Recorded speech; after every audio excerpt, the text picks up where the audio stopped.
I'm so happy to introduce you to Kellie and Lotte. So Kellie is a professional genealogist and board member of Reparation Generation, and has been an amazing active advisory participant concerning reparations eligibility based on race or lineage for California's Reparations Task Force. And she spent 15 years helping African American families trace their ancestries. And she facilitates workshops on transforming race narratives and dismantling systems of racial inequality. And prior to Kellie's work in training and genealogy, she worked for 20 years in banking and finance sector for major U.S. institutions. Now, Lieb Dula is a retired financial strategist, and she co-founded reparationsforslavery.com, which is a portal for white families engaging in direct repair. And she started that in 2018. And the portal features extensive guides to the shared history that has resulted in a 10-to-1 racial wealth gap in the United States, as well as resources for studying reparative genealogy and designing a family plan of repair. So Lotte and Reparations for Slavery co-founder Brianna Cuffey are featured in the PBS documentary, The Cost of Inheritance, and it was produced by Yoruba Riken. I'm not sure I got the last name right. Lotte is also a founder of Reparations Circle Denver, which is a reparative giving circle of the Denver Foundation. So I'm really happy, and we've organized this with a few prompts, and so I have the prompts in front of me, and people, there's still no pinning, huh? We see everybody. So is that true for everybody else? You see everybody equally? All right, I'm going to pin the speaker. Okay. I'm going to try to do a spotlight instead. Maybe it is spotlight. Okay, well, we will go ahead and get started. Technology, the beauty and the beast. So we were going to start, Kellie, with a question towards you, which is, what drew you to this genealogy work, and how does it work? How does it relate to your commitment to the movement for reparations? Well, my family descends from Utah, Alabama. It's a very small area in northern Alabama that they have lived in since 1819. So when you go to this area where my family lives, it's very historic. Alabama used to have antebellum tour, a bus tour that went through the very houses that my family lived. So it was something that I always grew up with, but I grew up in California, so I was not a part of that history. And it really hit me late. I was like 30 years old, and this wasn't something that someone in my family kind of made me interested in doing.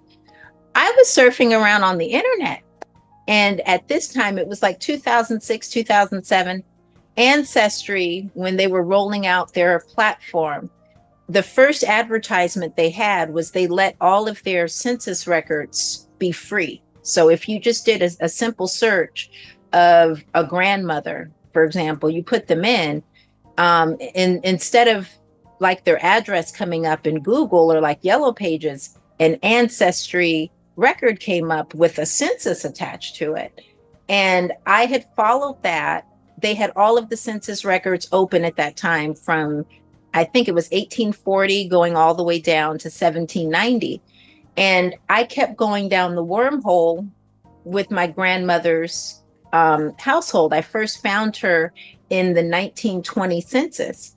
And I looked upwards, 1930, 1940. Then I went down, I looked at the head of household, and I followed them down to the 1910, 1900. And so the next morning, and this is like internet surfing, when you're death scrolling and it's, 10, 11 o'clock at night, so the next morning I wake up and I call my mom and I'm like, who are these people? I'm seeing all of these different surnames I've never seen. And then it sparked this conversation about stories we had never discussed before. My family at that point was in the city. We were in Mobile.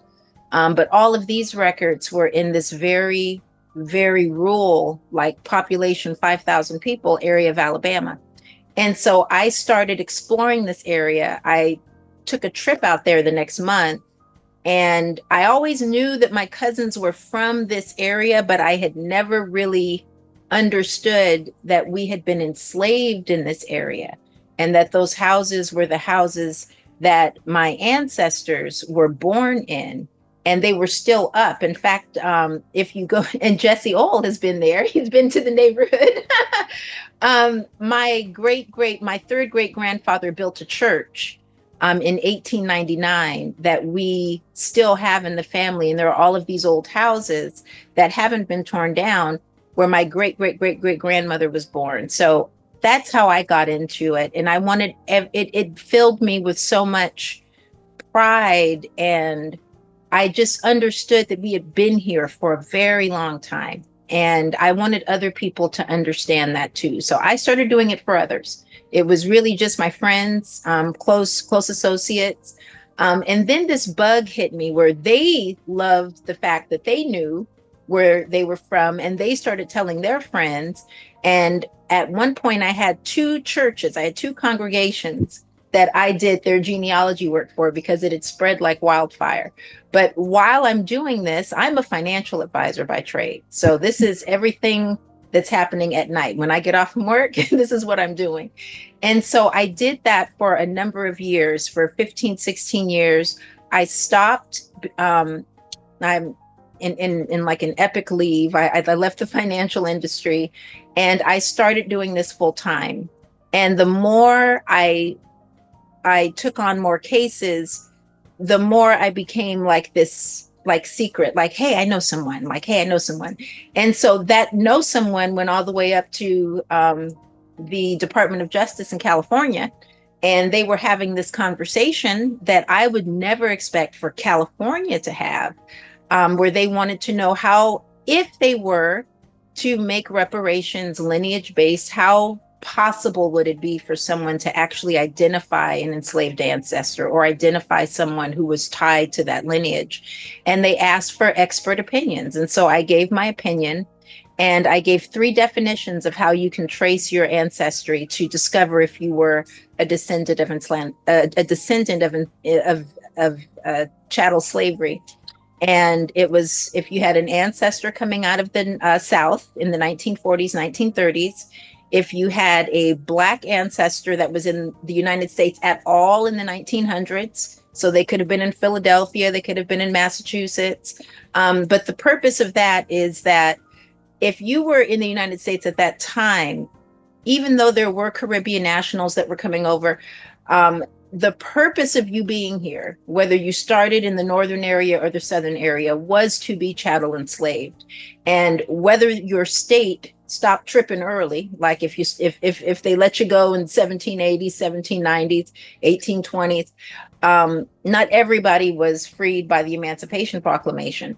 So those African Americans that were in the United States at that time were here for a particular reason. And then the third reason, or the third way you can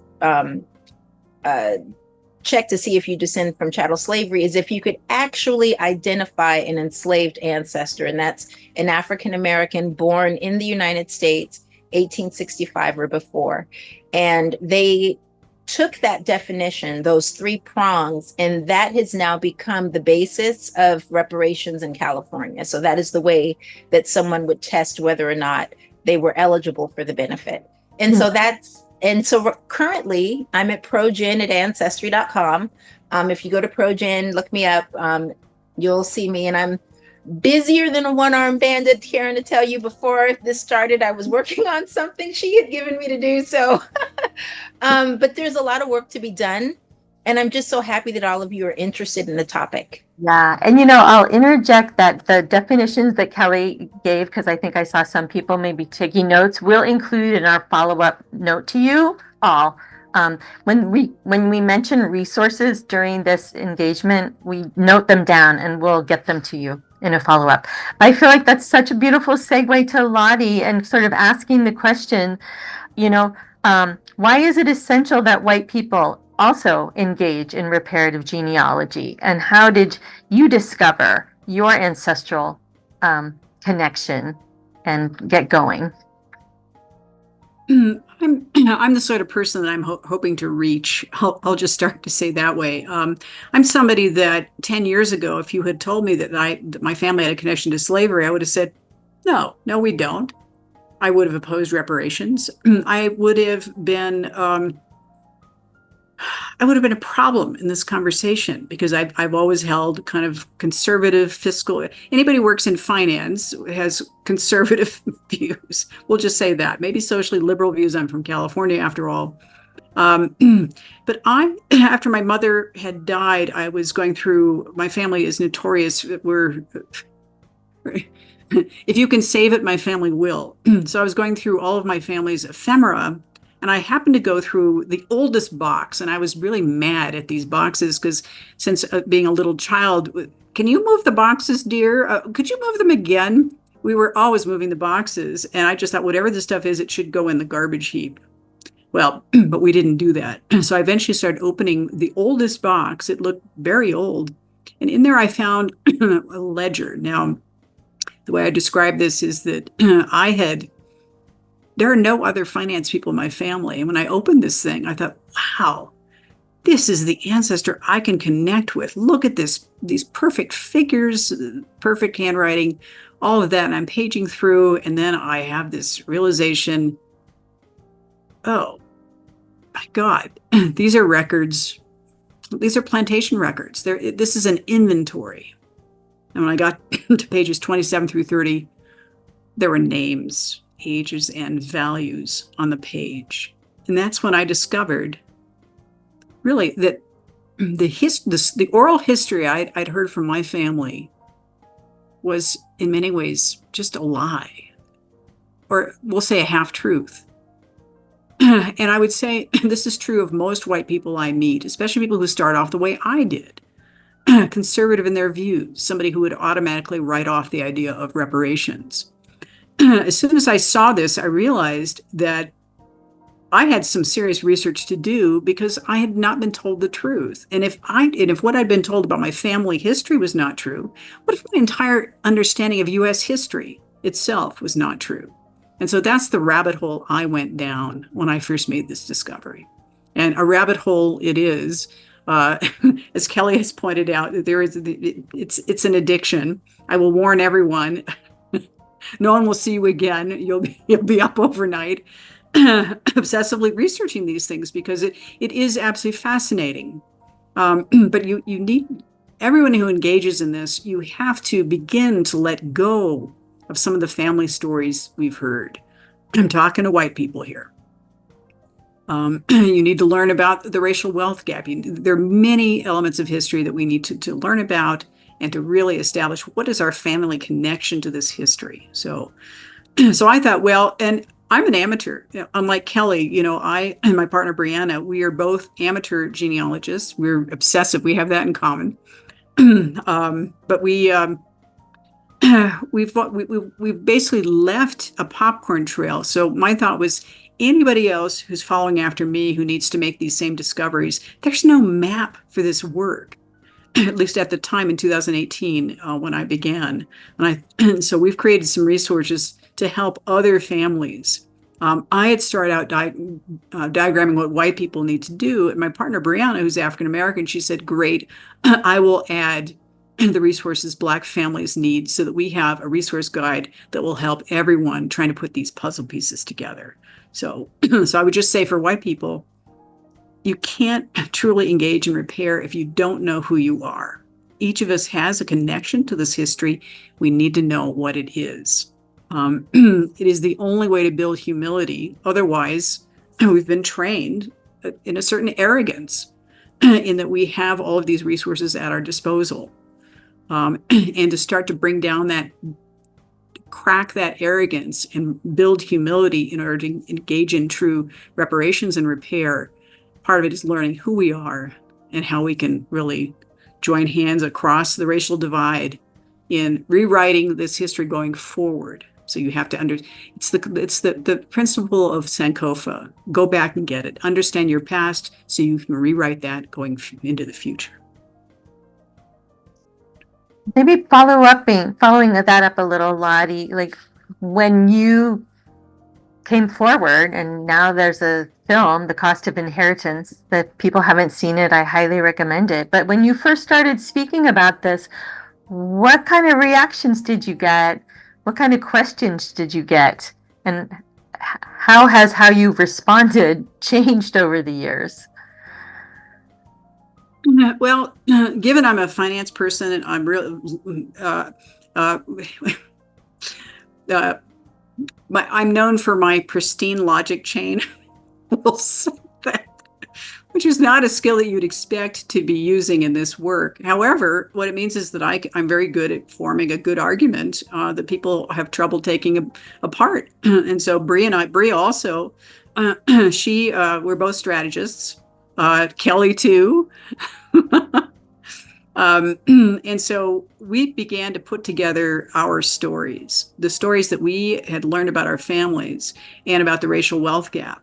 So we actually tell the story of how the racial wealth gap happened, giving our own family stories at every turn. My ancestors have an advantage. They take an advantage. They are in a position to write laws. I mean, you name it. My family are essentially they're bad actors in this history. And Brianna's family end up finding a way out of no way based on what my family has done. And they are able to, of course, create great resilience and power forward. But at every turn, when my family has an advantage, you can see in Brianna's history exactly what the opposite part is. So, for instance, we talk about the use of wills and the fact that my family, we have many attorneys in my family. And Brianna's family, as much land as my family is able to amass, Brianna's family loses that land to heirs property law because they don't have wills in place. So we can trace all of our financial trajectory based on this history. And really a lot of it is about white trickery. So when we tell this story, even to conservative groups, there's not usually a single person who can really tell us otherwise because we're telling our family stories. And so that's the other advantage of doing this work. Kellie, I'm sure you would agree. If you're telling your family's story, no one can argue with you. And the fact is these family stories can prove our point about why this reparative work is essential, why reparations are due. Yeah, that's I a just great. have- Tell us some of the stories, Kellie. Kellie, what are some of the most powerful? Well, I just have to say this. The fact that Lotte and I are both from a finance background, I think that this leg of the civil rights movement is about bringing history and economy together. And I think that's what we're doing here. When I was a financial advisor for 17 years, and I was with JP Morgan, I was with Merrill Lynch. In fact, both JP Morgan and Merrill Lynch, if you have enough money, you can get your genealogy done. It's a thing that they offer now in estate planning. But what I noticed was that everyone that I serviced knew their family's history well.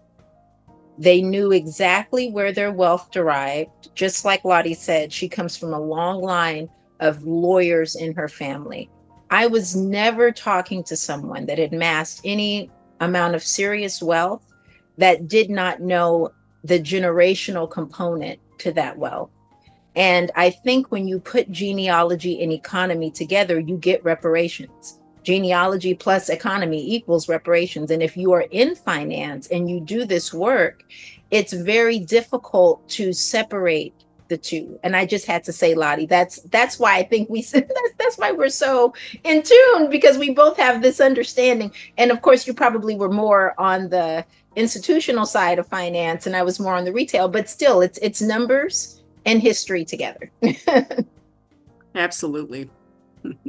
Well, Kellie, would you like to share some of the most, impactful genealogies you've participated in? I'm sure there's impacts on, you heard me say, there's a variety of impacts felt Yeah. in reparations. I'm sure, I don't know what that brings to mind for you. So I've worked with both Black and white families. And what I noticed that that's very that just brings you into the history of your family is when you see the resulting impact of your town or of the building of America with your ancestors. So I have a particular family that was a founder almost, and I would call them a founder because Alabama became a state in 1821, and they were here in 1815. And so you have to imagine that everything that area became was through their labor. And I remember explaining this, and a lot of my clients are older Americans, so 60 years and up. And this particular person was very, very senior in their 90s. And she remembers how they used to kind of make them feel like they were worthless in her town, like they didn't contribute. They used to call them lazy and say that they, took handouts. And when I was showing her these particular buildings, and when you looked at the description of the buildings, they were built with slave labor. And her family was one of few that were in this area at the time. And I showed her, this is what your family built, this building. And every time somebody goes, and just to see the emotion come from her, it was 90 years of pain. And so it's not necessarily because, and I'm always particular because I work with pretty high profile people. So I've done some ancestries for celebrities, for example, where they're making discoveries. But I think the ones that are most heartfelt for me are when you are explaining to someone their place in America, that you are repatriating them to the United States, because there's so many narratives that separate African Americans, that make that hyphen very thick. And I think that for African Americans that do their genealogy, I always look at it as a repatriation. Like, this is bringing you back into the fold of the United States. All of these narratives that have told you that you're other, you're actually very, very, very a part of this story. And so that's the way it is on the African American side. Now, white families that have Southern history, because I manage a Southern history department. So a lot of the clients that I have are white. And the focal point is not who they enslaved. It's just their family's history. But when we get to that point where I'm showing them that they're great, and there's all of these stories the family has developed about this person. They were a pioneer, and they were, brave, and they were revolutionaries, and they fought in the Civil War. And then you see the names. And it's always, now, I'm never presenting it as a focal point, even though it's important to me. I know that I'm just doing their family's history. But when I get the feedback, and I'm telling them all of these great superlatives about their ancestors, but they always, and this is sight unseen. A lot of my work is I'm just a research person behind. It's just my name there. If you look me up, you'll see me, but otherwise you don't know what I am. The response is always, he was such a great person, but I'm so disappointed that I didn't know that we were a part of, I didn't imagine, especially when you have, because Southern history for African Americans especially is sometimes ancient history, because I'm in California. The people that we help are in Detroit. I'm helping those people in Detroit get back to the South because they have not thought about the South in decades. They haven't been there.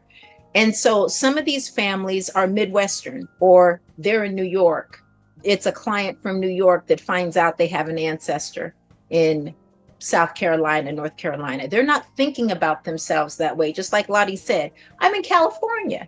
There's no way my family was a part of these dastardly things that we hear. And when they find out, there's almost this sense of, gosh, I wish I could do something about that. I'm so ashamed about that. And and like, for example, Ben Affleck, I don't know if you guys heard this story with Ancestry, but when he was getting his ancestry done with Henry Louis Gates, and beforehand, we let them know what we're going to present to the public. And when he found out that his family was engaged in slavery, he begged Henry, please don't tell anybody this. I don't tell my story, but leave this out. And Henry did. He left it out, but then it leaked that this was actually a part, this made the cutting room floor. And so Ben then had to circle back around, and this was right before George Floyd and everything. And now he had to wear the shame that he came from this legacy.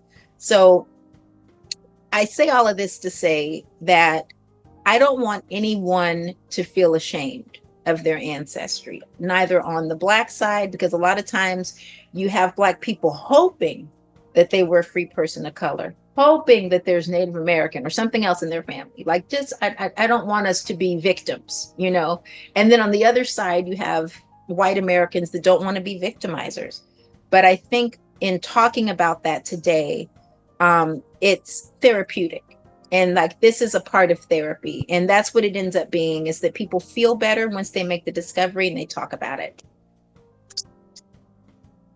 Thank you. I want to see if we can switch to some of the tips and best practices, like do's and don'ts, that you would share with people as they take steps to look at their own ancestry and or learn skills to help others. So key practices, and I do like a couple of the do's, definitely do this, and okay, don't do that.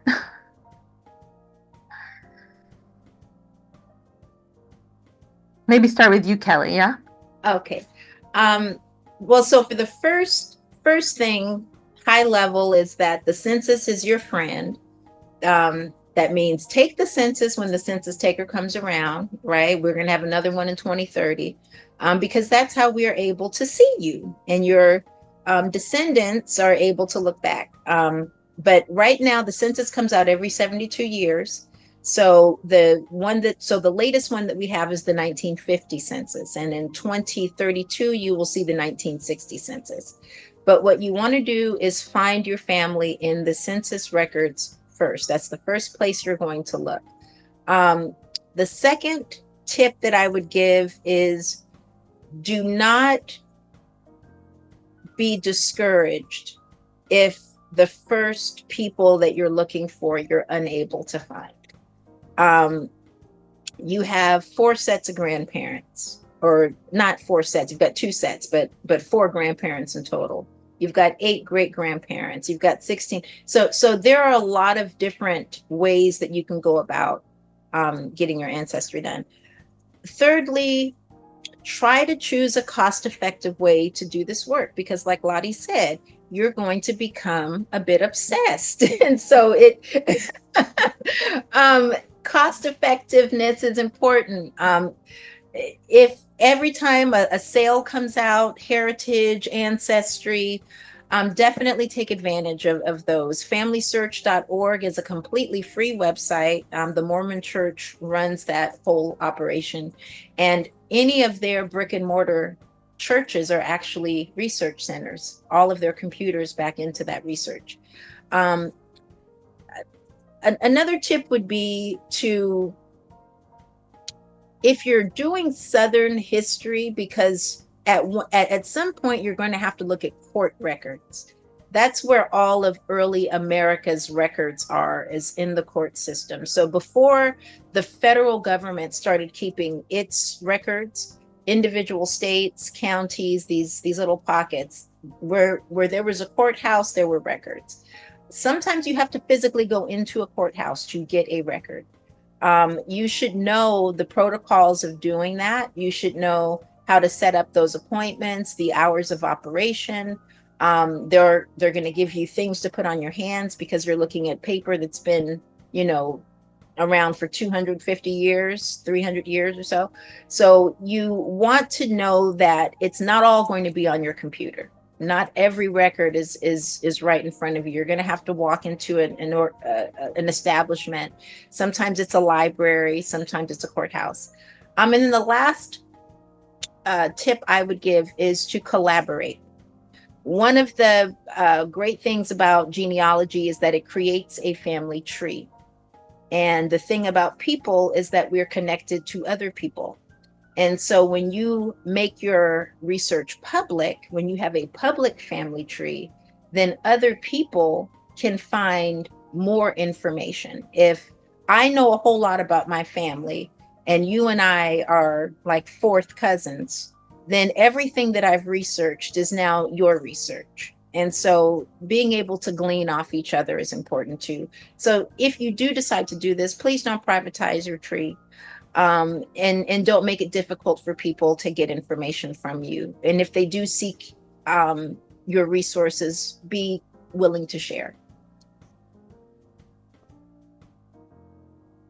That's an interesting point. I know that I did some of that and I was like, am I going to press public or am I going to keep this private? I was like, what's going to happen? Well, speaking of resources, Lotte, I know that you also have resources for helping people learn also how to do this. And I know that we want to make sure you get a chance to share that. Certainly. The only thing I would, before I do that, I just want to concur with everything Kellie has said, and also add something. Start with your elders. Collect oral histories. It's easy to get involved and jump down the rabbit hole and get very technical about this, but the simplest way to start is to talk to all of your elders, your aunts, your uncles, whoever they are in your family, and begin recording your oral history.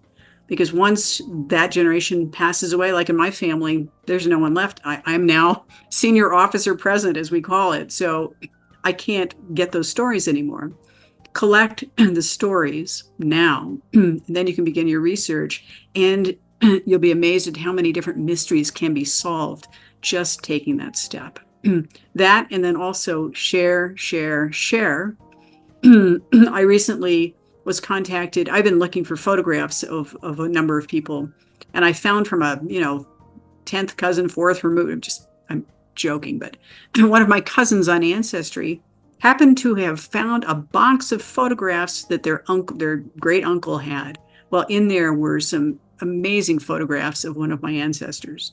So don't throw away photographs, even if you don't know. Put them on Facebook. Call everyone and just say, does anyone know who these ancestors are? Somebody in your family will know. So, and if you join Ancestry and other platforms, people are dying for these things. So like my husband has a huge jumbled up box of photographs, and he says, I think I'll just toss these. I said, over my dead body. No, you're going to call your cousins.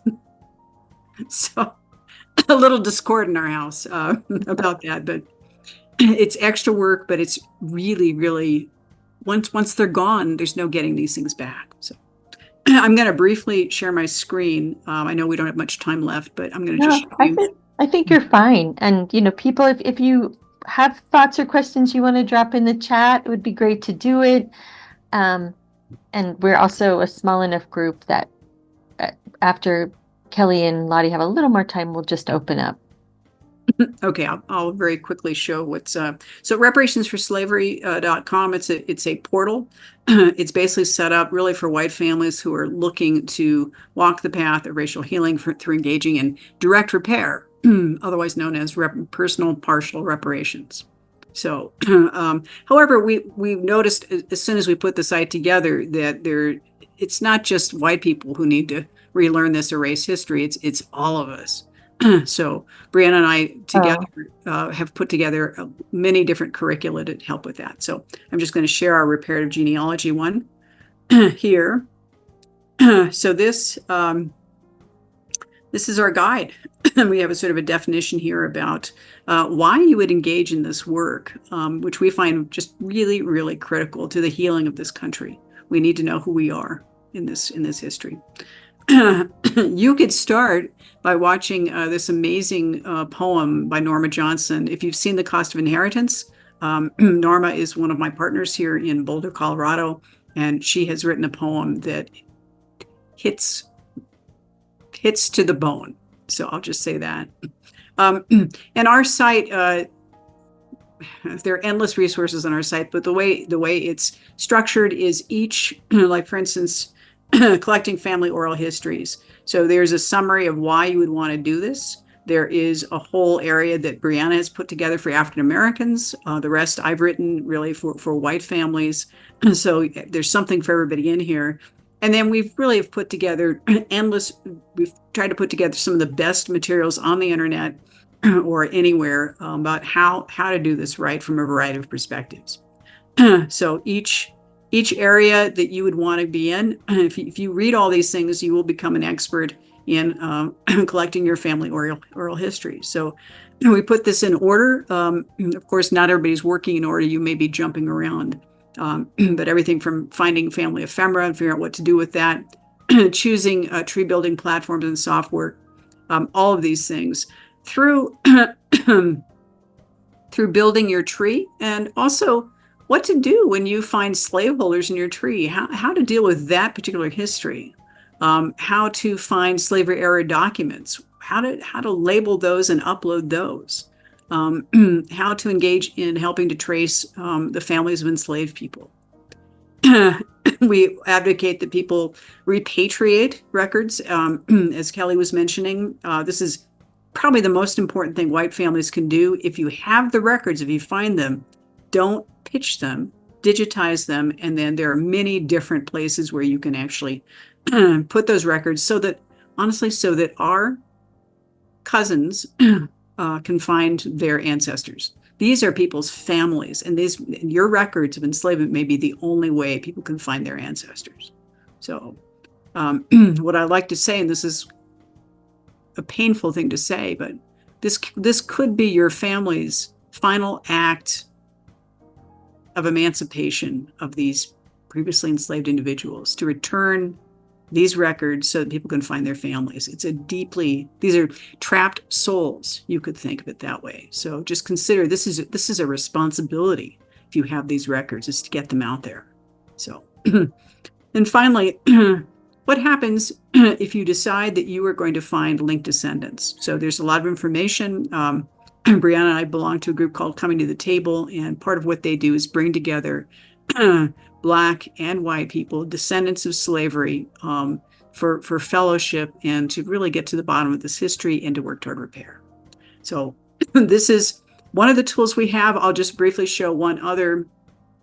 We have a guide, to a state-by-state guide, so that if you discover that your family,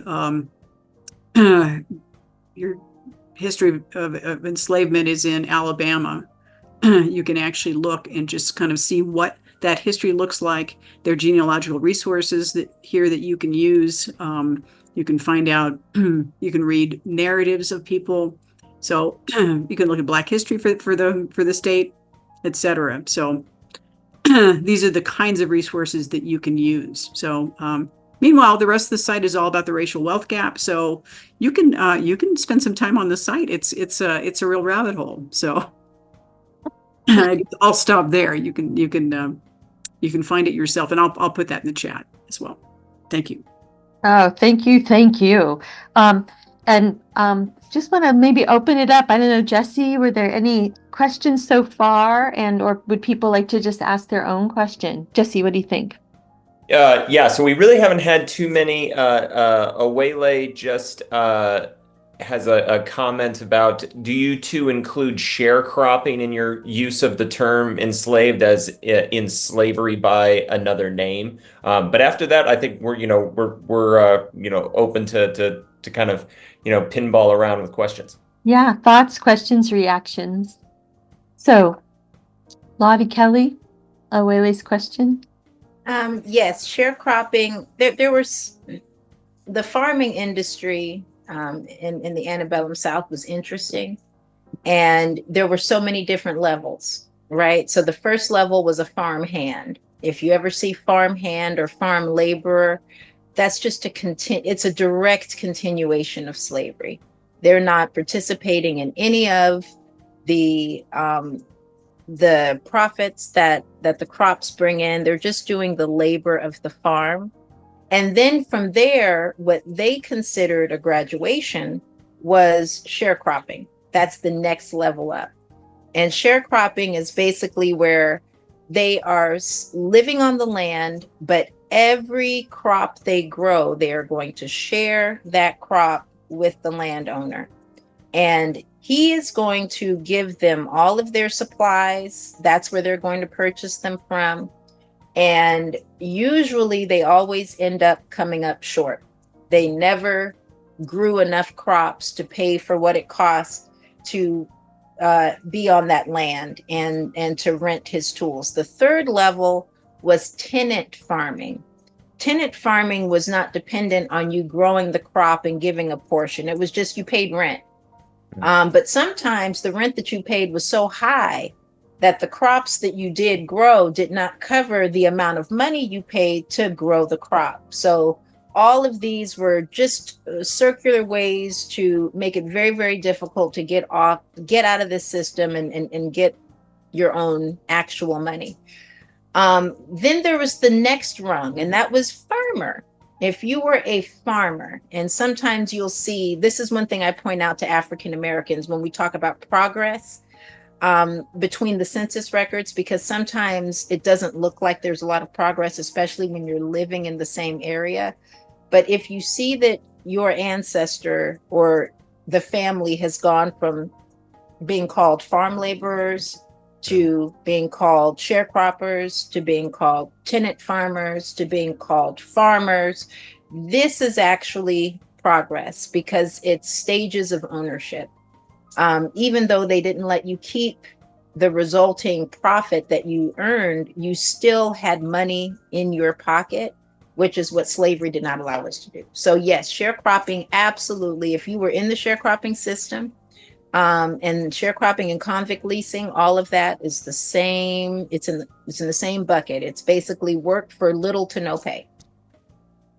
I would add, it's really important when you're doing this research from if you're a white person with enslavement to look at Freedmen's Bureau records. For instance, I know that my slaveholder ancestors, after emancipation, had some of the same people working the land that they had previously been enslaved on. And if you look at Freedmen's Bureau records, I can see complaints lodged against my enslaver ancestors because what were they doing? They were cheating their sharecroppers. Because why? Because many of the sharecroppers, of course, could not read or write. And so it was very easy to create a contract that nobody understands what they're signing. And so they misweigh the cotton. So the reason nobody could make any money is because they were just being cheated. And I have done the research. My ancestors absolutely cheated their sharecroppers. There's no question. So many different little claims in there. So yeah, that's what it's important to know this side of it, to really take, you want to be accountable. You want to know this history. You want to be accountable for it. You want to be able to tell your side, no matter how painful it is. I encourage everyone to do this research. Thank you. So Wele has a follow-up where she says, so families that can document families as sharecroppers could apply for reparations. What kind of documentation is needed? Absolutely. That would be a family that lived in the South, 1930, 1940, 1920.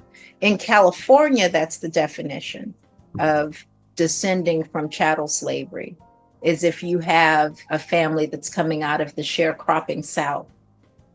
Because in the distinctions we were trying to make, because in California, for example, there are 2.5 million African Americans.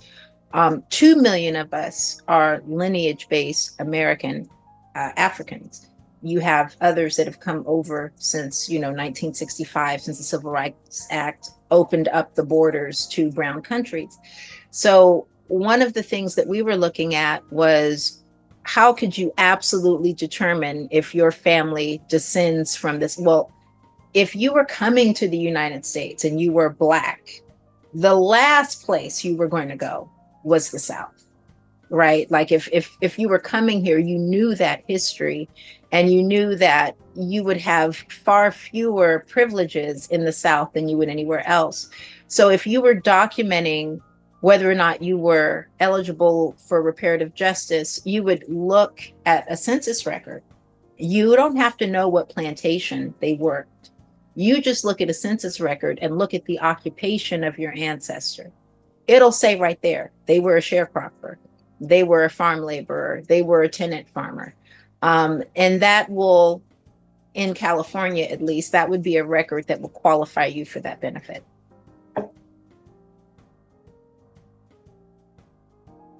Thank you. Can I, Karen, jump in with a question? Yeah, So go for it. And I have a question after you, maybe. okay, great. Yeah. So I'm curious about, the folks that you've been working with, and I think that what makes this so restorative is also probably what makes it so frustrating, which is that, like, the further back you go, just the messier it gets, and sometimes the more complicated, in a way that requires a lot of, like, emotional investment. And I was just curious, if have there been instances where, you've worked with people who, so maybe it's Black folks who end up finding that, like, at one point they also had a white ancestor, or white ancestors that find, because again, obviously, especially in the South, there was a lot of rape. There was a lot of, that sort of, not necessarily the same kind of documentation, but you think about that sort of extra layer where it's like, oh, well, not only is this family one who was enslaved, but they maybe even enslaved some of their own kin, and thinking about sort of the way that sort of, again, kind of brings us all together in this work. I can answer that. So to piggyback off of that, Jesse, one thing that people don't realize, and especially with DNA testing, right? They will tell you which haplogroup. And if you haven't heard this word haplogroup, this is supposed to be your X or Y DNA origin. So if you are a male, it is the origin of your Y DNA. If you are a female, it is the origin of your mitochondrial or your female DNA. So your Y DNA basically tells a story of where your family is supposed to originate from. And people expect that if they are Black, and this is really with Black men, they expect that their haplogroup is going to go back to Africa because they're Black. But 20%, they found in South Carolina, they did a study, 20% of African American men carry a European Y. That means that the reason they are African American is not because of a lineage of men that made them African American. They're African American because their mother was African American. They were made by a white man sometime during the 1820s, 30s, or 40s. And that is always, it just shuts the conversation off, because then you have to explain all of these scientific terms. Like, yes, and so what that means, because your haplogroup is thousands of years old, 20, 30, 40,000. The most popular haplogroup in the United States is RM269, right? That goes back to Ireland somewhere, 10th century.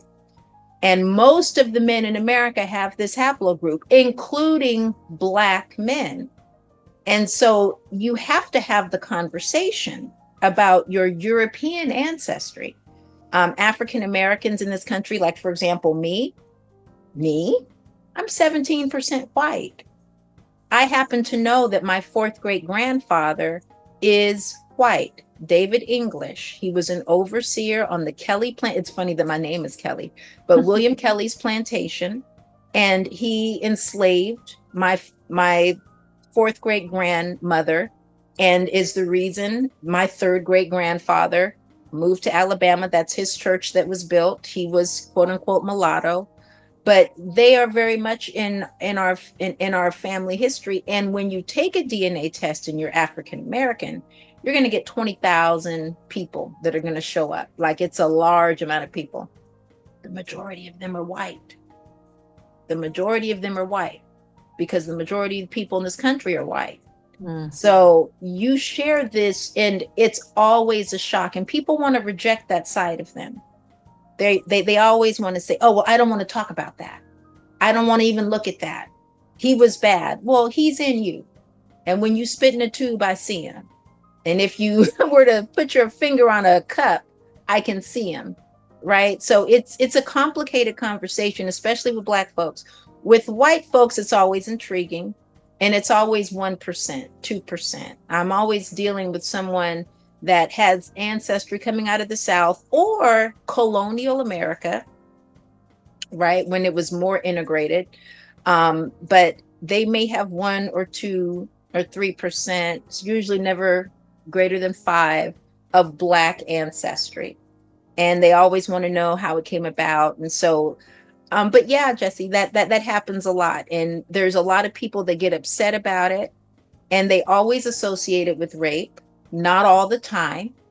Not all the time. There were pockets in Mississippi, in North Carolina. You have Robeson, North Carolina. You have a lot of, I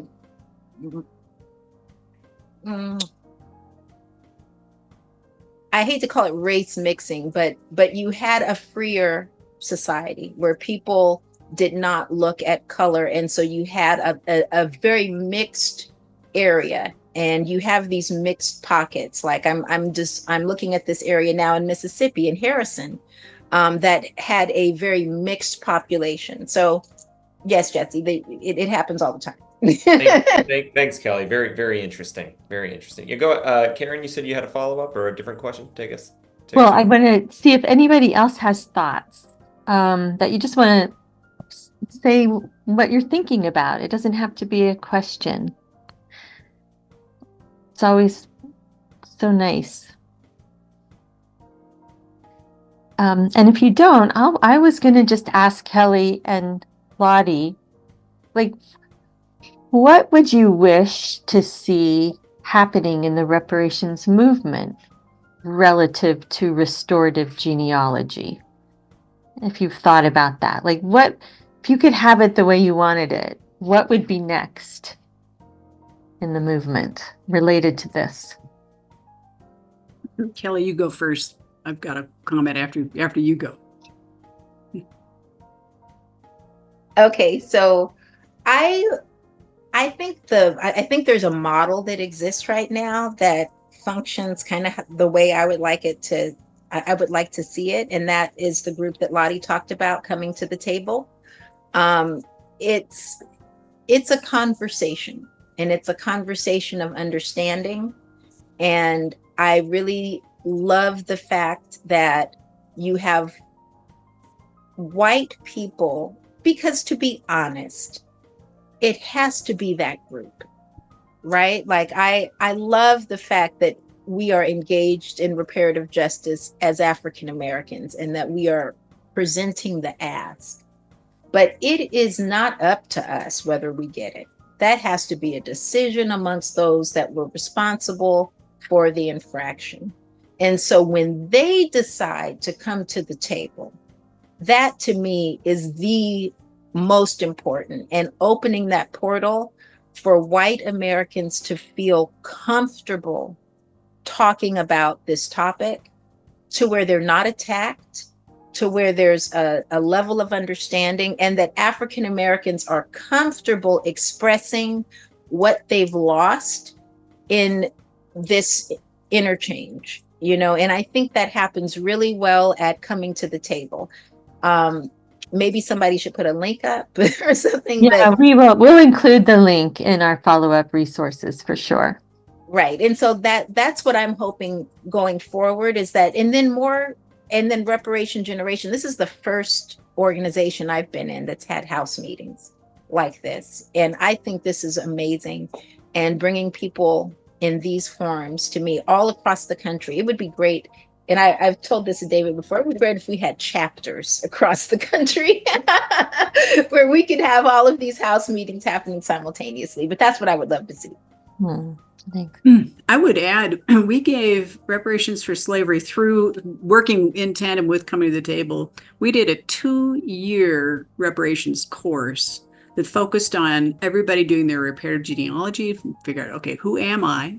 And then we studied the history of the racial wealth gap, everything from slavery through sharecropping. I mean, name an area of inequity of causing problems. We looked at each aspect of history, and then we asked everybody who was attending to talk about their family connection to this history. At one point, I had white people looking to see whether their family had received land grants through the Homestead Act. And then I asked African Americans in the same group, all right, and how many of you received these same land grants? Well, most of the white people, when they actually did the research, we actually did the research in class, said, oh yeah, I just found an ancestor. Yeah, we got 160 acres in Michigan or whatever it was. African Americans, no, none of us got anything. Then we started talking about heirs property loss. So white people are gaining property, African American people are losing property. And it's not property they've been given for free through the Homestead Act. So then we have the hard conversation. So what does this mean in terms of reparations and justice? How does the logic chain change once you find out your particular connection and you start seeing how your peers are faring in this discussion? It was really, really eye-opening. It was painful. And yet our group formed really important bonds, especially when somebody rose their hand and said, I'm going through an heirs property issue right now. I'm losing my land right now. Would anybody work with me on this? And then people could work together toward repair. So these conversations really do work. They're so important. So it's true that they need to happen across the country, and we need to include studying our shared history and finding out who we are in this history. And then healing can begin to happen. And I just want to end by saying, I just want, for those of you who are white, it's not as terrifying as it may seem. Getting through shame and guilt is a really important process. And the way to get through shame and guilt is just drop it. Reparative action really is how you can metabolize this kind of shame and guilt if you feel that. So the work that Reparation Generation is doing, I mean, you already have your vehicle for repair. So anyway, I can't say how important this vehicle is. And anyway, thank you for all the work you're doing. And Kellie, thank you for what you bring, especially to the California Commission and just to the national conversation. It's just really, really important. Yeah. Bless you. And thank you, Lotte, too. And Lottie's website, by the way, I go to Lottie's website all the time. I mean, she has every resource imaginable there. So really good with Virginia genealogy. Very good. Just good. So I would like to bring in Ia, who wanted to share a little bit about an experience that she's going through. And I know that we are going to wind up in like 3 minutes, Ia. So thank you for sharing. No problem. Hello, everyone. My name is Ia Oyabii, and it's not the name that my mother gave me, but it's the name that I ended up tracing back my ancestry and going to West Africa, going through an extensive priesthood ceremony and things like that. So I deal with a lot of people who are looking for their ancestry. And I started around looking for my ancestry about maybe 2016, like early when Ancestry.com did come out. And I know quite a bit about my ancestry. And I think I got a little turned around when I got to 1940. My great grandfather was legally hung. And I have the death records, I have the newspaper clippings, I have all of that. I have a picture of the death certificate. So I kind of like stopped on that side a little bit. So when I met with Kellie, my name is Megan Carr. So my grandmother, her name was Carr. And we ended up tracing back 3 grandfathers, and their all name was Jeff Carr.